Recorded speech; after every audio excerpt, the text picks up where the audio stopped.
Mga guys, nandito na naman tayo sa ating crab patining. Maliliit na sila guys. Kahapon, yung nabili ko, inalis ko yung kagat mismo. Pero ngayon, binago ko. Ginunting ko na yung dulo ng kanyang kagat. Kasi nag-alala ako baka mamatay sila pag lahat ay tanggalin.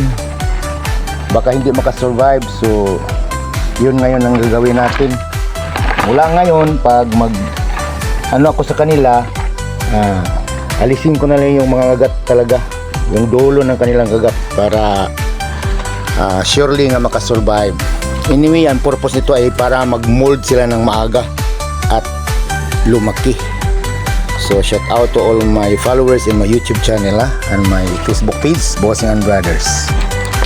Thank you so much. Shout out to my relatives in Davao del Norte, Kalingan, and so as in Cebu and Zamboanga and San Carlos City, Negros Occidental.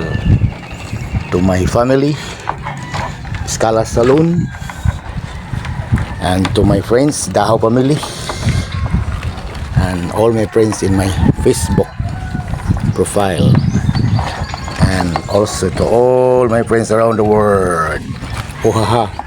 God bless us all. So, dito pa rin natin sila ilalagay sa kanilang paboritong kwadra.